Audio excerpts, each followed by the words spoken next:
نحمده ونصلي على رسوله الكريم اما بعد فقد قال الله تبارك وتعالى كما ورد في سورة الجاثية اعوذ بالله من الشيطان الرجيم بسم الله الرحمن الرحيم وإنه لعلم للساعة فلا تمترن بها واتبعوني هذا صراط مستقيم صدق اللہ العظیم رب اشرح لی صدری ویسر لی امری واحلل عقدۃ من لسانی یفقہوا قولی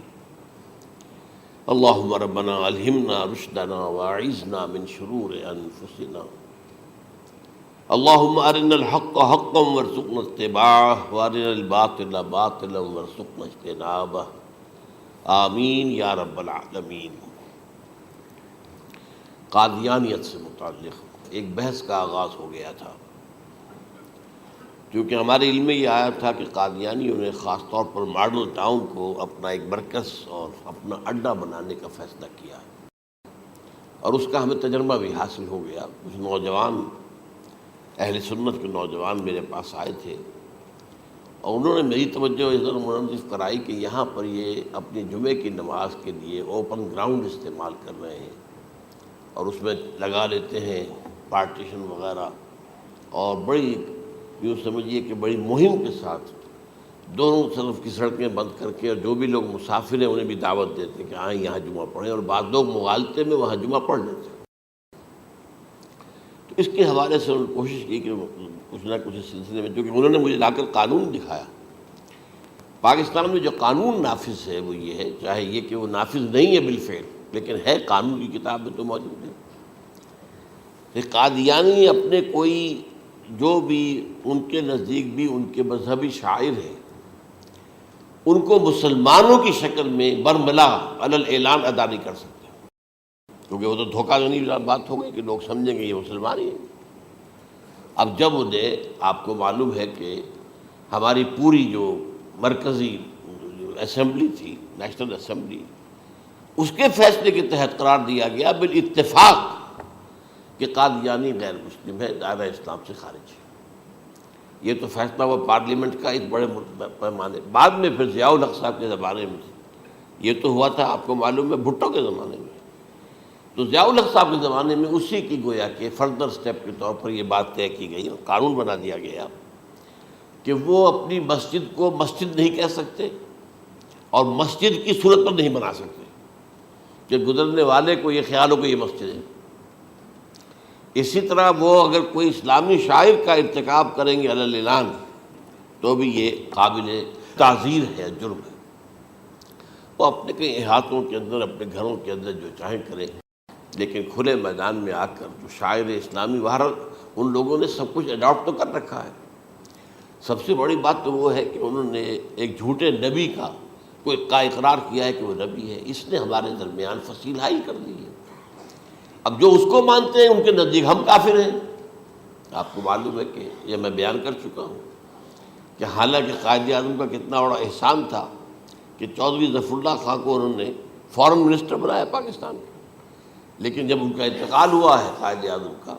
تو اس کی جنازے کی نماز میں شریک نہیں ہوا، وہ شخص موجود رہا۔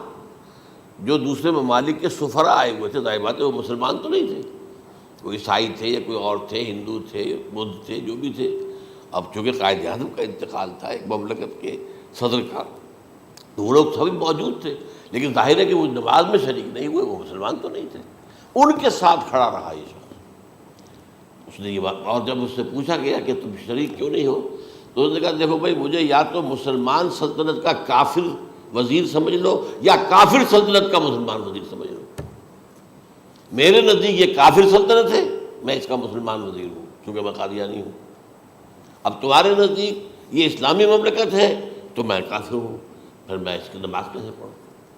تو بہرحال ان چیزوں کی وجہ سے جو دھوکہ دینے والا معاملہ ہو گیا، ورنہ کوئی اور لوگ ہوں یہاں پہ، ہمیں ان سے تعارض نہیں ہے۔ عیسائی بھی ہیں، اپنی تبلیغ کرتے ہیں، کوئی خلاف ان کے رد عمل نہیں ہوتا، الا یہ کہ کہیں یہ واقعہ پیش آ جائے یا کوئی یعنی خام خواہ کو شوشہ کوئی شرارتی لوگ اٹھا دیں کہ انہوں نے قرآن کی یہ جو ہے بے حرمتی کی ہے، تو یہ تو پھر تحقیق سے معلوم ہو سکتا ہے کہ واقعتاً کی تھی کہ نہیں کی تھی۔ لیکن ایک وقت میں جو اس پر تو ان کا احتجاج ہوتا ہے، لیکن یہ کہ ان کے جو ہے چرچ ہے ان کی ساری اور تبلیغ ان کی ہو رہی ہے اور بڑھ بھی رہی ہے تعداد ان کی، لیکن اس کے خلاف کوئی رد عمل تو ہمارے یہاں نہیں۔ تو یہ ہے اصل میں وہ بات۔ تو اس پر جو گفتگو شروع ہوئی تھی میں آج اس کی تکمیل کرنے جا رہا ہوں۔ حضرت عیسیٰ علیہ السلام کی دوبارہ آمد کا تعلق ہے، اس کے ضمن میں قرآن مجید میں جو نص قطعی ہے، وہ نص قطعی یہ ہے اِنَّهُ لَعِلْمٌ لِلسَّاعَةِ فَلَا تَمْتَرُنَّ بِهَا۔ حضرت عیسیٰ کا ذکر ہوا ہے سورہ جاسیہ میں، اور وہاں فرمایا گیا ہے کہ یہ عیسیٰ کا دوبارہ آنا قیامت کی علامت ہوگا، یعنی کہ اب قیامت بالکل قریب آ گئی ہے۔ اِنَّهُ لَعِلْمٌ لِلسَّاعَةِ، علم حاصل ہوگا ان کی دوبارہ آمد پر کہ اب قیامت جو ہے وہ سر پر آ گئی ہے۔ اچھا، اس کے ایک اور جو ہے ذرا بالواسطہ دلائل جو قرآن مجید میں آئے ہیں، ایک ان میں سے یہ ہے کہ سورہ آل عمران میں جہاں حضرت مریم کو بشارت دے رہا تھا فرشتہ کہ آپ کے ہاں ایک بیٹا ہوگا، وہ بڑی حیران تھی کہ میرے ہاں کیسے بیٹا ہو جائے گا، ماں کن تو بغیہ، میں تو کوئی بدکار عورت تو نہیں ہوں، نہ میری کوئی شادی ہوئی ہے ابھی۔ تو اس میں جو باتیں بیان کی تھی فرشتے نے، وہ جو بیٹا ہوگا اس کی کیا شان ہوگی، اس میں یہ الفاظ بھی آتے ہیں وَيُكَلِّمُ النَّاسَ فِي الْمَهْدِ وَكَهْلًا، وہ باتیں کرے گا، لوگوں سے گفتگو کرے گا جبکہ وہ پنگھوڑے میں ہوگا، بچہ ہوگا، گود میں ہوگا، اور کہل کے وقت، کہل کہتے ہیں جب آدمی عمر میں جو ہے 40-45 کا کسی بھی اوپر ہو جائے، آپ پہلے طفل کہتے ہیں، پھر جوان کہتے ہیں، عربی زبان میں شاب کا لفظ آتا ہے، بہت جوان، بڑی اچھی صحت میں ہے، اس کے بعد پھر ظاہر بات ہے ڈھلوان شروع ہوتی ہے، یہ کہل ہے۔ جب بڑھاپے کے آثار شروع ہوتے ہیں، بال سفید ہونے شروع ہوتے ہیں، تو یہ کہل ہے، قبول۔ اب سوال یہ ہے اس گھوڑے میں بات کر دیں، یہ تو معجزہ ہے، لہذا اس کا ذکر یہاں پر مناسب ہے۔ یہ بڑے ہو کر بات کرنے کی کیا ضرورت تھی کہنے کی، وہ تو سبھی کرتے ہیں انسان، یہ اسی لیے کہ معلوم ہو کہ کہولت بھی انہیں آئے گی یار، حالانکہ آپ کو معلوم ہے سب مانتے ہیں، عیسائی بھی مانتے ہیں، سب مانتے ہیں، 33 برس کی عمر میں انہیں اٹھا لیا گیا، اس دور میں تو کہولت آئی نہیں، اس لیے قرآن ذکر کر رہا ہے۔ اور یہ بات جو ہے دوسری مرتبہ آئی ہے یہ سورہ المائدہ میں آیت نمبر 110، وَتُكَلِّمُ النَّاسَ فِي الْمَهْدِ وَكَهْلًا، صرف یہ ضمیر کا فرق ہے، وَيُكَلِّمُ النَّاسَ فِي الْمَهْدِ وَكَهْلًا، اور وَتُكَلِّمُ النَّاسَ فِي الْمَهْدِ وَكَهْلًا یہ ہے جب قیامت کے دن اللہ تعالیٰ حضرت عیسیٰ سے سوال کریں گے، اے عیسیٰ ابن مریم، کیا تم نے میری اجازت سے اور میری تائید سے یہ معجزے نہیں دکھائے، یہ معجزے نہیں دکھائے، میں نے تم پر یہ فضل نہیں کیا؟ اور یہ گویا کہ بالواسطہ عیسیٰ کے ماننے والوں سے خطاب ہے کہ اللہ تعالیٰ کے کتنے بڑے بڑے احسان ہوئے، اور اسی میں تم بات کرتے تھے لوگوں سے پنگھوڑے کے اندر بھی اور کہولت کی عمر میں بھی، تو یہ کہولت کی عمر کب آئی؟ حضرت عیسیٰ علیہ السلام پر۔ تو اس کے بغیر تو ممکن ہی نہیں ہے کہ وہ دوبارہ دنیا میں آئیں، پھر ان کے اوپر وہ عمر آئے اور اس عمر کے اندر بھی وہ بات کریں گے۔ تو یہ میرے نزدیک قرآن مجید کے اندر دلائل ہیں اس چیز کے کہ حضرت عیسیٰ علیہ السلام کی دوبارہ جو ہے آمد ہوگی۔ اب اس ضمن میں چاہتا ہوں کہ آج خاص طور پر جو الساعہ کی اور جو علامتیں قرآن میں آئی ہیں، یہ ضمنی مضمون ہو جائے گا، لیکن بہرحال یہ بھی ایک معلوماتی مضمون ہے کہ ایک تو یہ قیامت کی بڑی نشانیوں میں سے حضرت عیسیٰ کا دوبارہ آنا، اور کیا کیا جو ہے باتیں بیان ہوئی ہیں وہ ذرا غور سے سن لیجیے۔ پہلی بات میں نے ہلکا سا حوالہ دیا تھا، ہم تو ایک لفظ قیامت بولتے ہیں، وہ قیامت جو ہے اتنا ہمارے نزدیک جامع لفظ ہے کہ جس میں وہ بھی جو زلزلۃ الساعہ آئے گا وہ بھی ہے، پھر جو نفخ روح نفخ ساق ہوگا وہ بھی ہے، لیکن قرآن مجید سے معلوم ہوتا ہے کہ یہ الساعہ ہے، وہ گھڑی جس دن کے یہاں قیامت برپا ہوگی، زلزلہ آئے گا، شدید ترین حالات آئیں گے، فوری طور پر تمام انسان مر نہیں جائیں گے۔ جو ہے اس کا نقشہ جو کھینچا گیا ہے، یا ایھا الناس اتقوا ربکم ان زلزلۃ الساعۃ شیء عظیم یوم ترونها تذہل کل مرضعۃ عما ارضعت وتضع کل ذات حمل حملها وتری الناس سکارى وما هم بسکارى ولکن عذاب اللہ شدید، اے لوگوں ڈرو، اللہ کا تقوی اختیار کرو، اس لیے کہ قیامت کا زلزلہ بہت سخت شے ہے، بہت بھاری شے ہے۔ ان زلزلۃ الساعۃ شیء عظیم، جب پہاڑ چل رہے ہوں گے اور جو ہے انسان جو ہیں گے وہ جس طرح پروانے ہوتے ہیں، پتنگے ہوتے ہیں، ایسے اڑ رہے ہوں گے انسان، اور اس میں یہ بھی حال ہوگا کہ لوگ جو ہے ہر جو دودھ پلانے والی ہے وہ اپنے بچے کو بھول جائے گی۔ ظاہر بات ہے کہ اپنی پڑی ہوئی ہے مصیبت، حالانکہ سب سے زیادہ محبوب ترین شے دنیا میں اس سے اونچی محبت نہیں ہو سکتی جو ماں کو اپنے دودھ پیتے بچے سے ہوتی ہے، انہیں بھول جائے۔ تذہل کل مرضعۃ عما ارضعت، اور تمہیں ایسا محسوس ہوگا کہ لوگ کسی نشے کی کیفیت میں ہیں، یعنی وہ بدحواش ہیں، بدحواس ہو گئے، لیکن یہ کہ وما ہم بسکارى، اور وہ مدہوش نہیں ہوں گے، ولکن عذاب اللہ شدید۔ تو یہ ہے زلزلۃ الساعہ، وہ ایک خاص وقت جو ہے، ایک خاص گھڑی جس میں کہ یہ ہونا ہے۔ اس کے علاوہ قرآن مجید میں القارعہ، القارعہ والقارعہ وما ادراک ما القارعہ، یوم یکون الناس کالفراش المبثوث وتکون الجبال کالعہن المنفوش۔ اب یہ کیا ہے؟ یہ نقشہ ہے قیامت، یہ الساعہ، القارعہ الساعہ۔ اسی کے ساتھ قرآن میں آتا ہے الواقعہ، اذا وقعت الواقعۃ لیس لوقعتها کاذبہ، تو یہ خافضۃ رافضہ، یہ الفاظ سورہ واقعہ میں ہے۔ اسی طریقے سے اور جو ہے الحاقہ، ما الحاقہ وما ادراک ما الحاقہ، یہ تمام جو الفاظ قرآن مجید میں آئے ہیں یہ آئے ہیں الساعہ کے لیے، قیامت کے لیے نہیں۔ قیامت میں بعد میں بتاؤں گا آپ کو۔ چنانچہ 3 نفخے ہیں جو قرآن سے ثابت، نفخ فی الصور، اور اس نفخ فی الصور کا یہ عالم ہوگا یوم ینفخ فی الصور ففزع من فی السماوات ومن فی الارض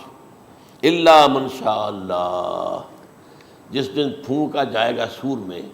اور اس وقت صورتحال یہ ہو جائے گی کہ جو بھی آسمانوں میں ہے، زمین میں ہے،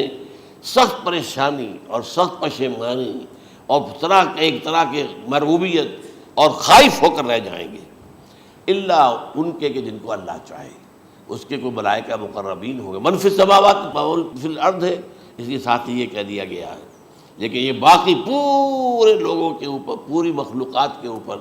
ایک جو ہے گھبراہٹ کی کیفیت طاری ہو جائے گی۔ تو یہ ہے پہلا فضا۔ دوسرا فضا کیا ہے؟ فضا صعق، صعق کہتے ہیں آدمی کا بے ہوش ہو جانا۔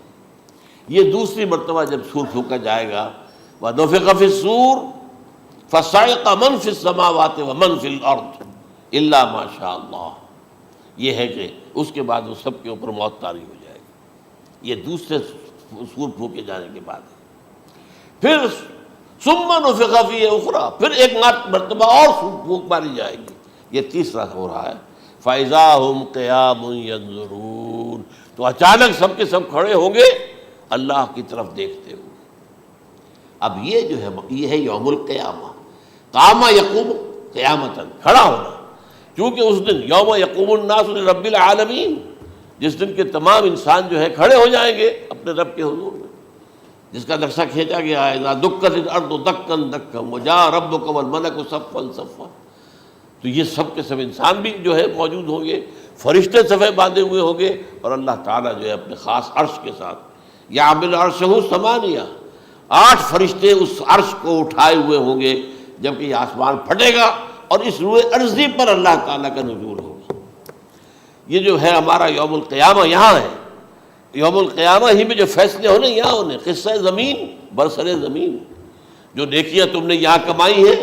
یا جو بدیاں تم نے یہاں جن کا ارتکاب کیا کا فیصلہ یہاں ہوگا۔ اس کے بعد واللہ عالم کچھ اور بھی چیزیں ہیں، لیکن یہ کہ وہ سب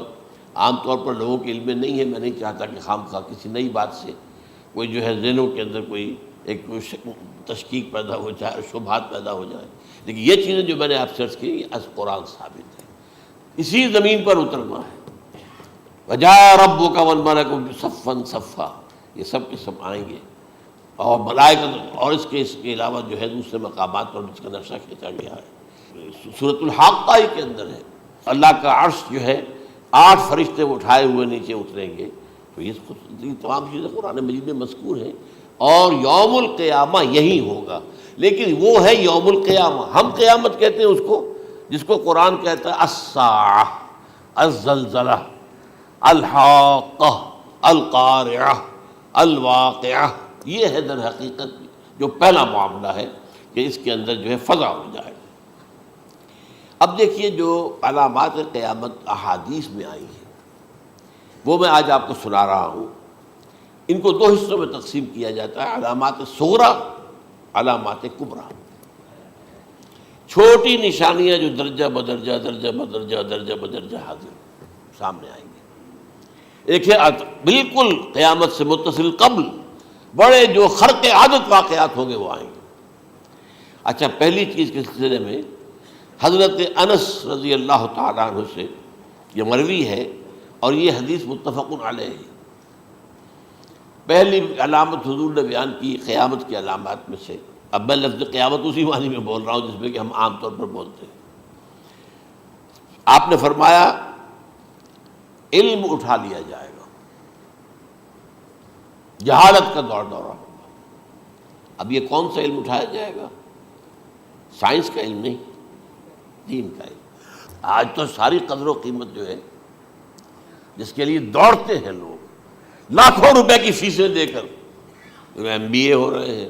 یہ جو ہے اکاؤنٹنسی کا پاس کر رہے ہیں، یہ سی اے کر لیا ہے، یہ کوئی اور جو ہے فزکس میں کوئی کیمسٹری میں ڈاکٹریٹ کر لی ہے، ڈاکٹر بن گیا تو کیا ہی کہہ رہے ہیں۔ اس لیے کہ بڑی چیز جو پاکستان سے ایکسپورٹ ہوتی ہے وہ ڈاکٹر ہیں۔ جو اتنے بڑے پیمانے پر جو کالج کھلے ہوئے، 3 لاکھ روپے ایک سال کی فیس، 5 لاکھ روپے ایک سال کی فیس، یہ کیوں لیتے ہیں اور کیوں لوگ دیتے ہیں؟ کہ موقع مل جاتا ہے ایم بی بی ایس کر کے۔ امریکہ کے اندر بھی ڈیمانڈ ہے، ان کے ہاں ڈاکٹر جو ہیں جتنے ہونے چاہیے نہیں ہے، لہذا اور بھی بہت سی جگہوں پر ڈیمانڈ ہے۔ تو جس چیز کی مارکیٹ میں ڈیمانڈ ہے وہ علم ہے۔ آج علم کمپیوٹر کا علم ہے یہ، حالانکہ ان میں سے کسی کے اوپر لفظ علم کا اطلاق میرے نزدیک غلط ہے، جہالت ہے۔ علم وہ ہے جو ذہن کو جلا دے، جو سوچ کو جلا دے، روشنی پیدا کرے، دماغی روشنی، وسعت دے، انسان کے فکر کو وسعت دے، اس کے ذہنی جو ہے جو افق ہے اس کو وسیع کرے۔ علم تو وہ ہے جو حقیقت کے کیا علم بھی اس سے عطا فرمائے۔ قرآن ہے، حدیث ہے، باقی اور چیزیں جو اس سلسلے میں آ سکتی ہیں وہ ہے کہ جو قرآن اور حدیث کی سمجھنے میں مومن ہوں اور زیادہ جو ہے اس کے تک فہم کو آسان کر دیں۔ لیکن یہ کہ فرمایا علم اٹھا لیا جائے گا، جہالت کو فروغ ہوگا، ظاہر بات ہے ایک ہی بات ہوئی ہے۔ دوسرے نمبر پہ یہ کہ جہالت کو فروغ ہوگا۔ نمبر 3 زنا کثرت سے ہوگا۔ نمبر 4 شراب نوشی عام ہو جائے گی۔ نمبر 5 عورتوں کی تعداد بہت زیادہ ہو جائے گی، مردوں کی تعداد کم ہو جائے گی، یہاں تک کہ 50 عورتوں کا خیر خبر کرنے والا، کوئی نگرانی کرنے والا، وہ ایک مرد۔ اچھا، یہ تو ہے ایک حدیث جو میں نے آپ کو بیان کر دی، متفق علیہ، یہ بخاری اور مسلم دونوں میں ہے۔ دوسری حدیث بخاری کی ہے، اس کو حضرت ابو ہریرہ رضی اللہ تعالیٰ عنہ نے روایت فرمایا ہے، قیامت آئے گی جب امانت ضائع ہو جائے گی۔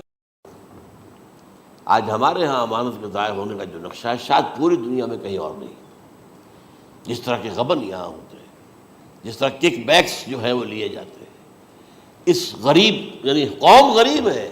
لیکن یہاں وہ امیر بہت بڑے بڑے لوگ ہیں، وہ تو دنیا بھر کے ٹاپ کے امیروں کے اندر اس کا شمار ہو جائے گا۔ لیکن یہ کہ یہ سب امیر کیسے بنے؟ غبن بلین ڈالرز کا، اب تو اس سے کم کی تو بات ہی نہیں ہوتی۔ فلاں نے اتنے بلین جو ہے پیسے اپنا جو ہے قرضہ معاف کرا لیا۔ بھائی کس نے کیا، کون کرتا ہے معاف؟ یہ کسی کے باپ کی جاگیر ہے؟ یہ پیسہ بینک کے اندر حکومت کا ہے کہ حکومت کو اختیار ہو گیا وہ رائٹ آف کر دے ان کے جو ہے ان کی جائیدادیں کرو ضبط۔ لیکن ہوتا کیا ہے، بینک آفیسر بے ایمان ہے، وہ کہتا تھا 1 کروڑ کا قرضہ لے جاؤ، 10 لاکھ مجھے دے جاؤ، چاہے تم میرے پاس کوئی ڈاکومنٹ جو ہے ایسے نہیں دے سکتے، حالانکہ ہونا چاہیے کہ اتنا بڑا قرضہ لے رہے ہو تو ڈاکومنٹس یہاں پر ہمارے سامنے لاؤ کہ اگر تم نہ دے سکو تو ہم ان ڈاکومنٹس کے ذریعے سے تمہاری جائیداد، تمہاری کوئی جاگیر، تمہاری کوئی اور چیز اس کو قبضہ کریں۔ جب وہ وقت آتا دیکھتے تو یہ ڈاکومنٹس ہی فیک ہیں، اللہ خرچ کیا کرے گا کوئی؟ بینک کا باپ بھی واپس نہیں لے سکتا۔ اور یہ سب کس کی بے ایمانی ہے؟ وہ جو بیٹھا ہوا بینک مینیجر، سارا سودا اس کے مابین ہوتا ہے کہ 1 کروڑ ہے نا، 10 لاکھ مجھے دو، 90 تم لے جاؤ، باقی یہ کہ ٹھیک ہے میں تمہارے جو ڈاکومنٹس تم پیش کر رہے اس میں کوئی اعتراض نہیں کرتا، بس جاؤ۔ اور نمبر 2، حکومت نااہلوں کے سپرد ہو جائے گی۔ یہ ہے امام بخاری کی روایت کردہ روایت جو حضرت ابو ہریرہ سے۔ مسلم شریف میں ابو ہریرہ رضی اللہ تعالیٰ عنہ سے ایک اور روایت ہے، مال عام ہو جائے گا یہاں تک کہ زکوٰۃ قبول کرنے والا کوئی نہ ہوگا۔ یہ بات وہ ہے جو آج سعودی عرب اور UAE کے اندر آپ کثرت سے دیکھ سکتے ہیں۔ دولت جو ہے وہ ریل پیل، ابھی تھوڑا سا آیا ہے معاملہ خاص طور پر دبئی میں، کیونکہ وہاں بہت زیادہ کنسٹرکشن ہو رہی تھی، تو پوری دنیا میں آپ کو معلوم ہے کہ جو ریئل اسٹیٹ کہلاتا ہے اس کا حال بہت پتلا ہے، لیکن وہاں کے دولت ریل پیل ہے ہر جگہ پر۔ اور سب سے اہم متفق علیہ روایت، متفق علیہ کیا، وہ تو حضرت عمر سے بھی مروی ہے، ابن عمر سے بھی مروی ہے، ابن عباس سے بھی مروی ہے، ابو ہریرہ سے بھی مروی ہے، عبداللہ ابن مسعود سے بھی مروی ہے رضی اللہ تعالیٰ عنہ اجمعین۔ اور یہ وہ حدیث ہے جسے کہا جائے حدیث جبرائیل،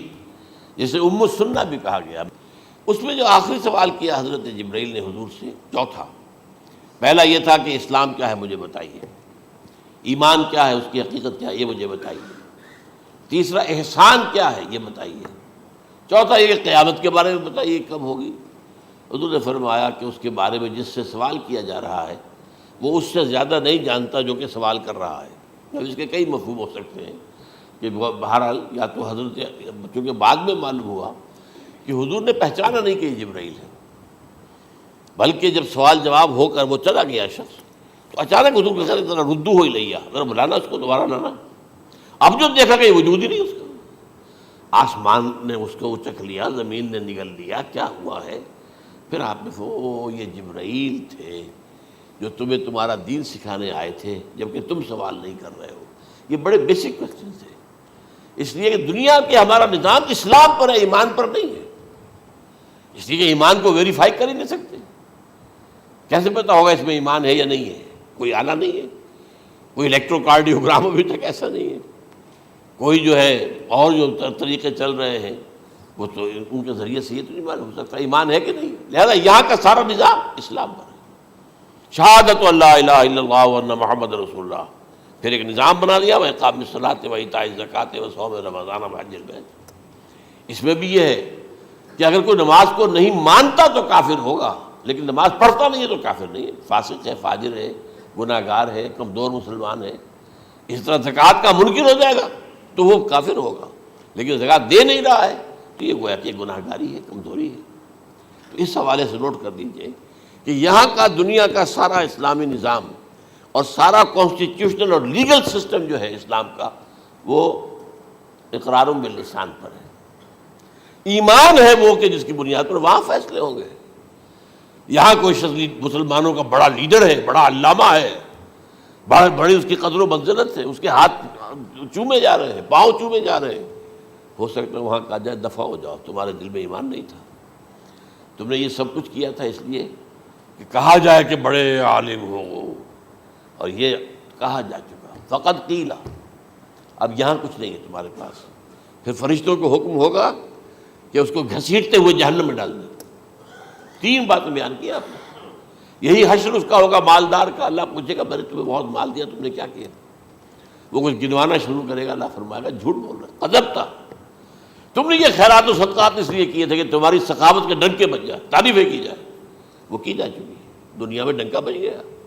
یہاں کچھ نہیں، وہ نیت دل میں کچھ اور تھی تمہارے۔ میں لیس البر ان تولوا وجوہکم والا قرآن مجید کا سبق ہمارا منتخب نصاب کا نمبر 2 بڑی تفصیل سے بیان کیا۔ یہی معاملہ ہوگا اس عالم کا، اللہ فرمائے گا میں نے تمہیں علم دیا، تم نہیں، وہ کہے گا میں نے علم پھیلایا لوگوں میں ہدایت کی، کوئی جھوٹ بول رہے ہو، تم نے تو صرف اس لیے کیا تھا، تمہاری نیت یہ تھی کہ بڑا عالم شخص ہے، بڑا فاضل شخص ہے، تو یہ سب کہا جا چکا۔ تو وہاں کا معاملہ جو ہے وہ اسلام پر نہیں ہے، یا آپ دکھائیں گے دیکھیے یہ میرا آئیڈینٹی کارڈ، اس پہ اسلام میرا مذہب لکھا ہوا ہے، یا یہ میرا پاسپورٹ ہے، آئیڈینٹیفیکیشن کے لیے دنیا میں عام طور پر یہ چیزیں ہوتی ہیں، کوئی تعلق نہیں۔ آخرت کا معاملہ کسی اور شے پر ہے، وہ تو ایمان دل میں ہے، اور تمہارے تمام جو حرکات ہیں، اعمال ہیں، ان سب کے اندر جب تک کہ اصل جو قوت متحرکہ ہے وہ اللہ کی محبت نہ بن جائے. اخلاص للہ وحب اللہ للہ، اور یہ کہ یہ تمام چیزیں جیسا کہ فرمایا، ایک حدیث بڑی پیاری ہے، ایمان کی تکمیل کی علامت کیا ہے؟ فرمایا من احب للہ وابغض للہ ومنع للہ واعطى للہ فقد استکمل الایمان. جس شخص کے نے محبت جس سے بھی کی، اللہ کے لیے کی، اپنے مفادات کے لیے نہیں، رشتہ داری کی بنیاد پر نہیں. محبت اوپر ہو جائے، رشتہ دار کا حق ہے دو، بیوی کے حقوق ہیں دو، لیکن محبت یہ اللہ کے لیے ہو کہ فلاں شخص سے مجھے محبت اللہ کے لیے. اور اگر نفرت رکھی تو اللہ کی وجہ سے رکھی، اس لیے رکھی کہ وہ اللہ کے دین سے دور ہے، وہ اللہ کے راستے پر نہیں آ رہا ہے، وہ فسق و فجور کی جو ہے زندگی کو آ رہا. اس میں بھی یہ ہے کہ یہ نہیں ہے تعلق قطع کر لو، تعلق قطع کرو گے تو تبلیغ اور اصلاح کا موقع کہاں رہے گا، لیکن دلی محبت نہیں ہوگی اس سے. تو اگر محبت ہے تو اللہ کے لیے، اور نفرت ہے تو اللہ کے لیے. اور کسی کو کچھ دیا ہے تو اس لیے کہ اللہ کا حکم ہے کہ دوں، اور کسی سے کچھ روکا ہے تو اس لیے کہ اللہ کا حکم ہے کہ روکوں، اس کو نہیں دینا ہے. فقد استکمل الایمان، تو اس شخص نے ایمان کی تکمیل کر لی. یہ ہے اصل جو ڈیسائیڈنگ فیکٹر ہے، وہ یہ ہے. اور اس ایمان کی پہلی علامت کیا ہے؟ کیسے معلوم ہو میرے اندر ایمان ہے؟ پہلی علامت سب سے کم تر درجے کا ایمان، اس میں فرمایا گیا اذا اساءت کا سیئۃ وحسنت کا حسنۃ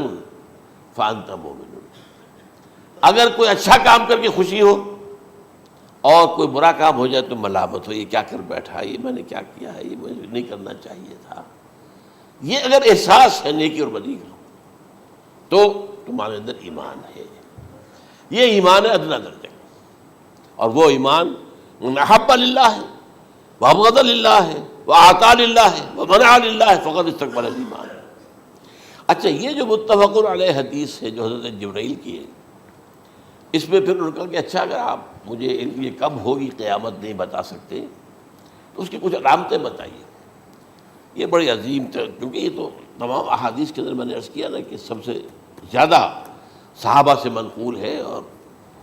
آپ نے فرمایا کہ جب لونڈی اپنی مالکہ کو جنے گی اور تم دیکھو گے کہ ننگے بدن ننگے پیر بھوکے ننگے بھیڑوں اور بکریوں کو چرانے والے اونچی سے اونچی عمارتیں بنانے میں ایک دوسرے کا مقابلہ کریں گے. اذا تلد الامۃ ربتها، کیا بانی ہے؟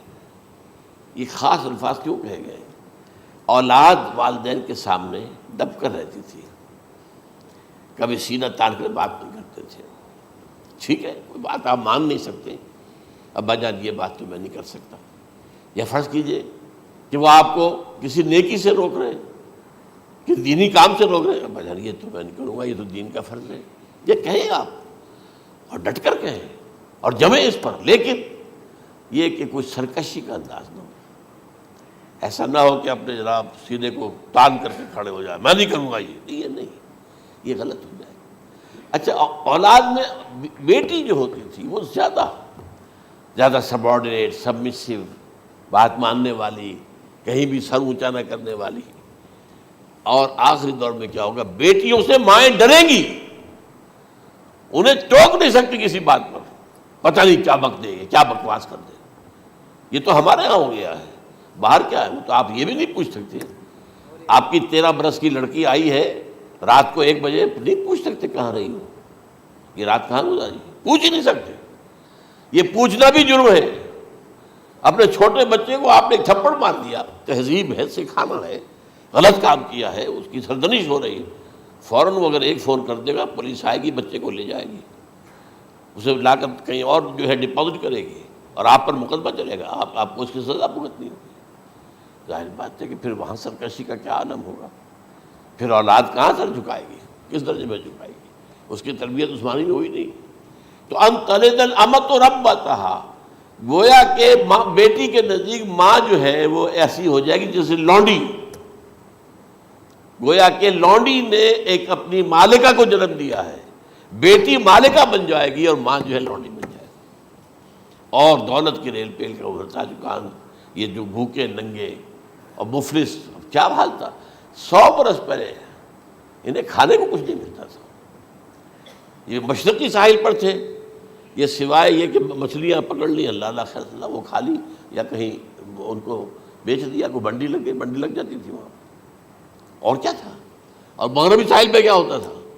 ساری ان کی معیشت حج کے گرد گھومتی تھی، حاجی آئے ہیں خریداریاں کر رہے ہیں،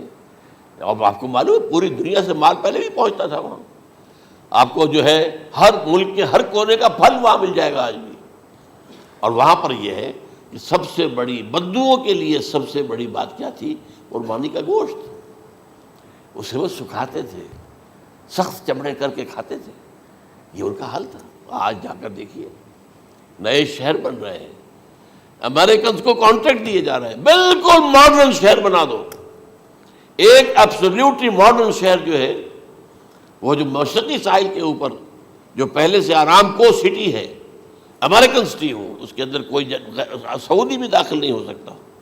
سوائے جس کے پاس اس سٹی کی طرف سے لائسنس نہ ہو، اور اس کی چار دیواری کے اندر، چار دیواری کیا فصیل کے اندر کہی ہے، جو چاہو کرو، کوئی تم پر پابندی نہیں، ننگے نہاؤ، تالاب ہے نہا رہے، ننگی عورتیں ننگی مردیں نہا رہے، کوئی پوچھنے والا نہیں۔ اب اسی قسم کا ایک سٹی آباد ہونا جا رہا ہے مغربی ساحل پر، جدہ اور ینبوع کے درمیان، اور اس میں اصل میں جتنی بھی دولت ہے جو پیٹرول کی ہے وہ وہیں پر رکھ لی جاتی ہے امریکہ کے اندر،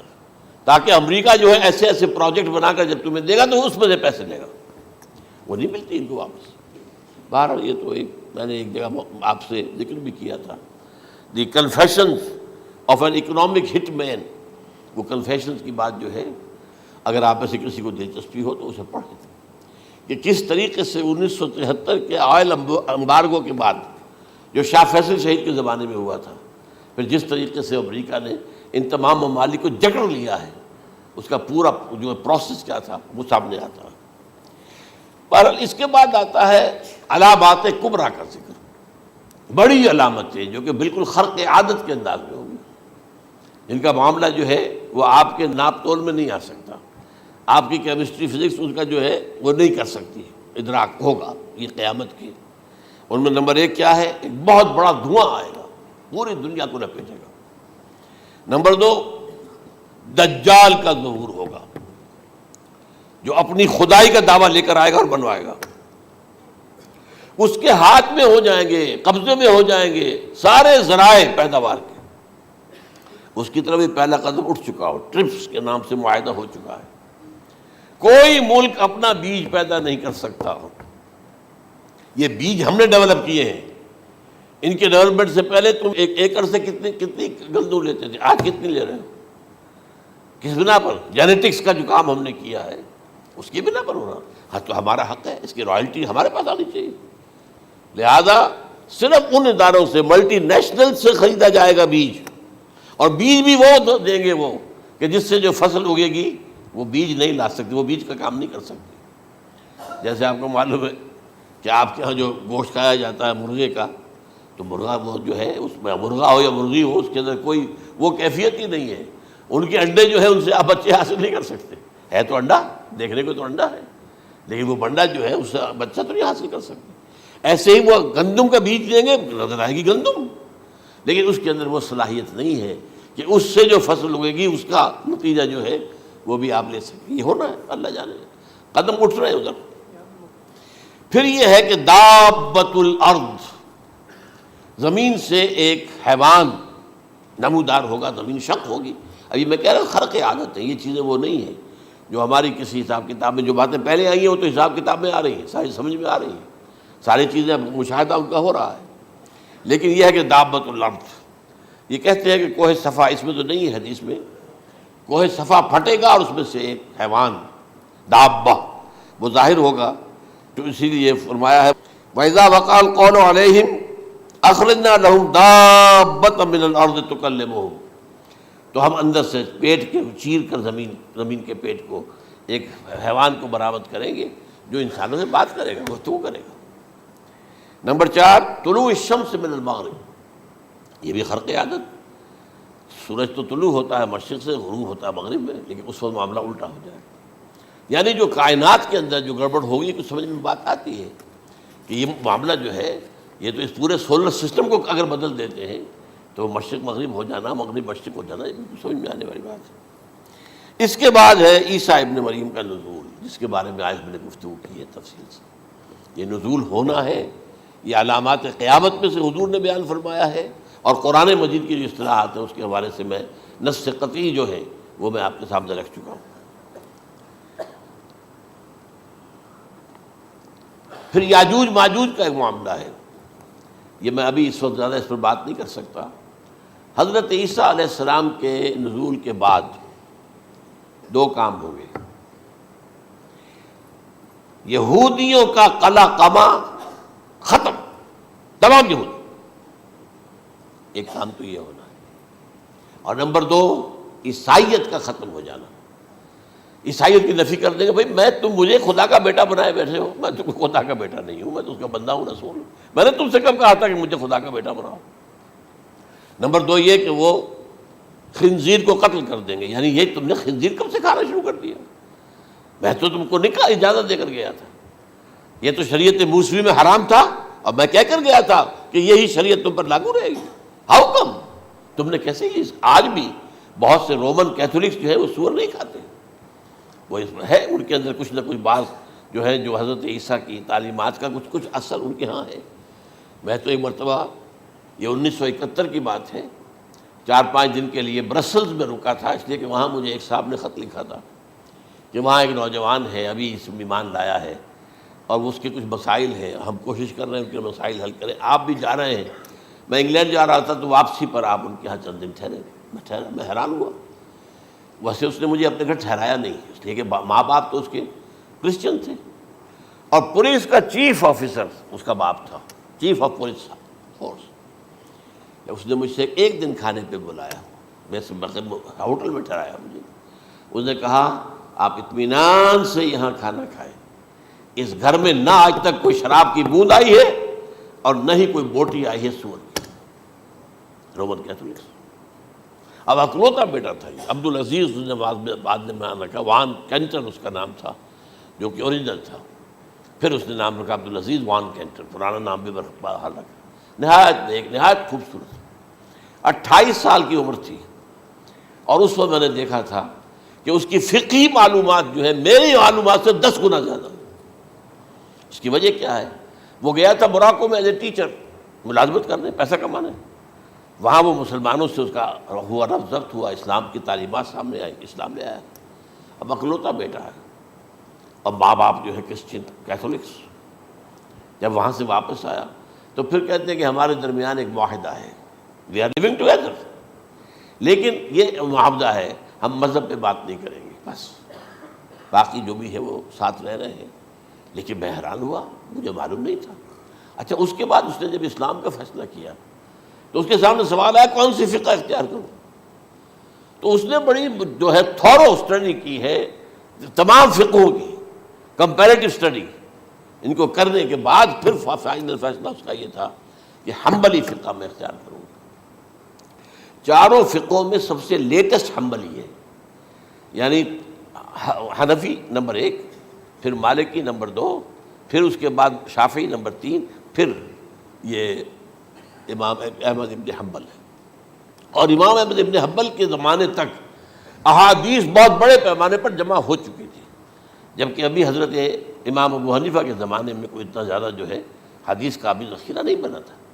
اسی پر تو لوگ حیران ہوتے ہیں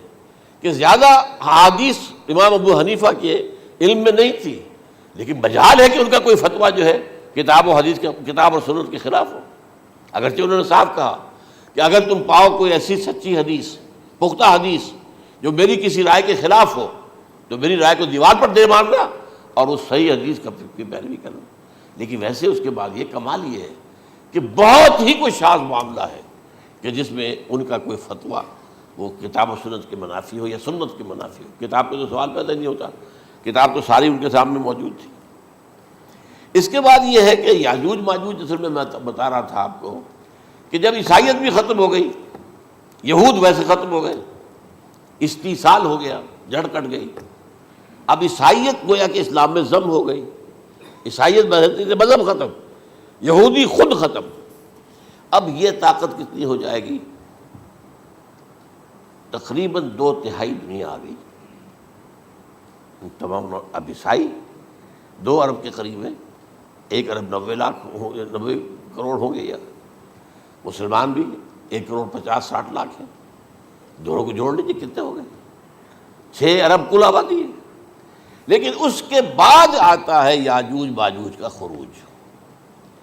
یہ یاجوج ماجوج میرے نزدیک چائنا اور رشیا ہے، ان کی مجموعی طاقت اتنی ہوگی، اور یہ اس طرح آئیں گے ہر اونچائی پر سے اترتے ہوئے، پھسلتے ہوئے، جیسے 1962 میں جب وار ہوئی تھی بٹوین چائنا اینڈ انڈیا 1962 میں، تو وہ اس وقت کا نقشہ مجھے آج بھی اخبارات میں پڑھتا تھا تو یاد، waves after waves of Chinese soldiers were coming down the slopes of Himalayas۔ یہ تو وہ ہے نا جن کی تعداد کا کوئی حساب نہیں ہے، اور رشیا اور یہ مل کر جو ہے، میرا اندازہ یہ ہے کہ جب پہلے ملحمۃ العظمیٰ ہوگی وہ عیسائیوں اور مسلمانوں کے درمیان، اس وقت یہ دونوں پاورز نیوٹرل رہیں گی، لیکن غالباً یہ بات طے کر لیں گی کہ ویپنز آف ورلڈ جو ہے ماس ڈسٹرکشن، یہ استعمال مت کرنا، اگر یہ ویپنز آف ماس ڈسٹرکشن استعمال کرو گے تو ہم میدان میں آ جائیں گے۔ اس میں وہ جنگ جب ہو چکے گی، پھر حضرت عیسیٰ کو فتح حاصل ہو جائے گی، اور پھر یہ کہ یہودیت ختم ہو جائے گی، عیسائیت بطور مذہب ختم ہو کر اسلام میں ضم ہو جائے گا، پھر وہ 40 برس کا عہد حکومت ہے حضرت عیسیٰ علیہ السلام۔ لیکن جب یہ فتح ہو جائے گی ان پر، اب یاجوج ماجوج آئیں گے، اور اتنی تعداد میں آئیں گے کہ بحیرہ طبریہ جو ہے اس کا سارا پانی پی جائیں گے۔ یہ تو اگر آپ کو کبھی اندازہ ہو، یا کوئی آپ جانیں ان لوگوں کو جو ان چینیوں سے واقف ہیں، وہ کہتے ہیں زمین پر ہلتی ہوئی کوئی چیزوں سے وہ چھوڑ کے کھا جائیں گے، جہاں وہ جاتے ہیں ایز اے لیبرر، وہاں کے جو سارے کتے ہیں ختم، ساری بلیاں ختم، ہر شے، وہ جو سانپ کھاتے ہیں، ہر چیز کھاتے ہیں، اور یہ تمام ایسٹرن کنٹریز کے اندر ہوتا ہے، بڑی ڈیلیشس ڈشز ہیں یہ سانپ وغیرہ وغیرہ، اور یہ جس طرح کھا جائے، پانی پیا ایک قطرہ نہیں رہے گا اس پر۔ تو پھر جو ہے اللہ تعالیٰ اس وقت جو ہے اس میں ایک ایسی بیماری پیدا کرے گا، یہ سب مر جائے، یہ معجزے سے ہوگا، یعنی ان کے اوپر فتح جو ہے وہ عام لڑائی کے ذریعے سے نہیں ہوگی، بلکہ اس کے اوپر فتح جو ہوگی وہ اللہ تعالیٰ سے بوجھ، ایک بیماری پیدا ہوگی، سب مر جائے گی، اور اس کے بعد اللہ تعالیٰ ایسے پرندے بھیجے گا بڑی لمبی لمبی گردنوں والے، وہ ان سب کو کھا جائیں گے، جیسے ہمارے ہاں گدھ ہوتے ہیں، وہ ان کو صاف کر دیں گے، ورنہ تو یہ ہے کہ پوری دنیا کے اندر جو بدبو اور جو پیدا ہوتا معاملہ اس سے، تو اس نوع انسانی کی بقا ممکن نہیں تھی۔ ان کے خاتمے کے بعد پھر یہ ہوگا کہ حکومت اسلامی جو ہے پوری دنیا میں حضرت مسیح علیہ السلام کی ہوگی، 45 برس وہ رہیں گے، اسی میں وہ کہلن بھی آ جائے گا، وہ فی المہد و کہلن جو میں نے شروع میں بیان کیا تھا، اسی میں پھر یہ ہے کہ وہ شادی بھی کریں گے، ان کی اولاد بھی ہوگی، اور پھر ان کا انتقال ہوگا تو حضرت حضور صلی اللہ علیہ وسلم کے حجرے میں، وہیں پر جہاں حضور اور ابو بکر اور عمر رضی اللہ تعالیٰ عنہم دفن ہیں، وہیں پہ ان کو دفن کیا جائے گا، اور قیامت کے دن حضور فرماتے ہیں کہ میں اور یہ تینوں ساتھ نکلیں گے۔ تو یہ ہے والات و واقعات۔ بہرحال اس میں یہ ہے کہ یہ نوٹ کر لیجئے کہ جہاں تک ہمارے ہاں آج کل کا معاملہ ہے، میرے نزدیک میں یہ کہنے پر مجبور ہوں، جو رفع و نزول مسیح کو نہیں مانتا وہ کم سے کم منکر حدیث ضرور ہے، میں اس سے کم کا فتویٰ نہیں دے سکتا۔ اب یہ ہے کہ جو لوگ مہدی کو نہیں مانتے ان کا معاملہ میں مختلف سمجھتا ہوں، چند منٹ لے رہا ہوں آپ کے، اور اس لیے کہ ان کی حدیثیں صحیحین میں نہیں ہیں، بخاری مسلم میں نہیں، اور یہ کہ بہرحال ان کا معاملہ جو ہے وہ ایسا نہیں ہے حضرت عیسیٰ کا، حضرت عیسیٰ کے آنے کا جو کچھ ہوگا وہ تو میں نے آپ کے سامنے بیان کر دیا، لیکن یہ ہے کہ حضرت مہدی ہمارے نزدیک اس میں خرق عادت کوئی ہے ہی نہیں، جیسے ہر صدی کے مجدد ہوتے ہیں، آخری صدی کے مجدد وہ ہوں گے، اور میرے نزدیک یہی آخری صدی ہے، اور اسی میں حضرت مہدی کا ظہور ہو جانا۔ سعودی عرب میں کوئی خانہ جنگی ہوگی کسی بادشاہ کے انتقال پر، اور پھر اس وقت یہ ظاہر ہوں گے، اس وقت ملک کے حالات کو سنبھالنے کے لیے لوگ ان کو زبردستی نکالیں گے، چھپے ہوئے ہوں گے ایک گھر میں، یہ حضرت ام سلمہ رضی اللہ تعالی عنہ کی روایت ہے کہ ایک بادشاہ کے انتقال پر یہ خانہ جنگی ہو جائے گی اور ایک شخص مدینے سے بھاگ کر مکے میں چھپ جائے گا. یہ تو ہے ان کے الفاظ، میں توجیہ کر رہا ہوں. یہ لوگ ان کی طرف دیکھ رہے ہوں گے کہ یہ جو وقت آیا ہے فتنے کا ہماری قوم پر، ہمارے ملک پر، تو ان کی شخصیت ایسی ہے کہ یہ بیچ میں آئیں، صلح صفائی کرائیں، اور وہ جو ہے اس ذمہ داری سے بچ کر بھاگیں گے اور جا کر مکے میں چھپ جائیں گے. پھر لوگ انہیں تلاش کر کے نکالیں گے اور زبردستی ان کے ہاتھ پر بیعت کریں گے، ورنہ وہ اتنے بڑے منصب کو. اور پھر یہ بھی ہے، ایک حدیث میں آتا ہے یصلحُ فی لیلۃ واحدہ، ایک رات میں ان کی مکمل اصلاح کر دیں گے. یعنی اگر کوئی تھوڑا بہت نقص اور عیب کوئی ہوا بھی، کوئی کمی کوتاہی ہوئی بھی، تو اللہ تعالیٰ ایک رات میں اصلاح کروا دیں. لیکن ہمارے نزدیک اس قدر کوئی خرق عادت ہے ہی نہیں. البتہ جو کہتے ہیں اہل تشیع، وہ خرق عادت ہے کہ ان کے 12ویں امام جو ہے وہ بچپن ہی کے اندر اس خوف سے کہ جو بنو عباس بادشاہ ہیں وہ ان کو قتل کر دیں گے، تو وہ ایک غار میں چھپا دیے گئے. اب وہ 1200 برس سے اس غار کے اندر چھپے ہوئے، اور اس کے بعد وہ ظاہر ہوگی، وہ امام مہدی ہوں گے. اس میں خرق عادت ہے. لیکن میں یہ کہتا ہوں کہ محض خرق عادت کی بنیاد پر ہم اس کی نفی نہیں کریں گے. کیوں؟ کیا ہم یہ نہیں مانتے کہ اصحاب کہف 300 برس تک سوئے رہے؟ یہ کیا عام بات ہے؟ حضرت عزیر علیہ السلام، اللہ نے انہیں موت دی، موت، اور 100 برس کے بعد زندہ کر کے اٹھا لیا. تو خرق عادت حضرت عیسیٰ کو ہم اتنا بڑا خرق عادت مانتے ہیں کہ اٹھا کر آسمان پر، تیسرے آسمان کے اوپر ہیں، موجود ہیں، اب بھی ہیں. شب معراج میں تیسرے آسمان پر حضور کی ملاقات ان سے ہوئی. تو یہ خرق عادت کی بنیاد پر نفی نہیں ہم کرتے. ہو سکتا ہے، لیکن یہ کہ اس کے لیے ہمارے پاس کوئی دلیل نہیں، کوئی احادیث نہیں، کچھ نہیں، اس لیے ہم اس کو نہیں مانتے. البتہ خود وجود جو ہے حضرت مہدی کا، وہ کوئی عجیب بات نہیں ہے. وہ تو جیسے پہلے بھی آئے ہیں ہمارے مجددین، ایسے مجدد ہوں گے اور دین کو تازہ کر دیں گے. ایک صحیح اسلامی ریاست جو ہے وہ عرب میں قائم ہو جائے گی دوبارہ. حضور نے فرمایا وہ عدل اور انصاف سے عرب کو اسی طرح بھر دے گا جیسے کہ وہ اس سے پہلے ظلم اور جور اور زیادتیوں کے سے بھری ہوئی ہوگی. تو یہ کام ہوگا، یہ تو مجدد کا کام ہوتا ہی ہے اس حوالے سے. لیکن بہرحال میں نے پھر بھی کہا کہ اگر احادیث کی کمزوری کی وجہ سے کہ صحیح عین میں نہیں ہے، اگر کوئی شخص انکار کرے تو مجھے کوئی اعتراض نہیں ہے، ٹھیک ہے. لیکن جو حضرت عیسیٰ کے نفع سماوی اور حضرت عیسیٰ کے نزول کا انکار کرتا ہے، وہ کم سے کم، میں انہیں اور آگے کوئی فتویٰ نہیں دیتا کہ وہ کافر ہو گئے یا یہ ہو گئے یا وہ ہو گئے، لیکن منکر حدیث کے لائن میں تو وہ لازمت کھڑے ہو گئے، کیونکہ اتنی واضح اور پکی حدیثیں ہیں حضرت مسیح کے نزول کی، اور علامات قیامت میں جس طرح ان کا ذکر آتا ہے کہ اس سے انکار جو ہے وہ جب تک آپ پوری حدیث کے ذخیرے کا انکار نہ کریں اس وقت تک ممکن نہیں ہے. اقول قولی ھذا واستغفر اللہ لی ولکم ولسائر المسلمین والمسلمات.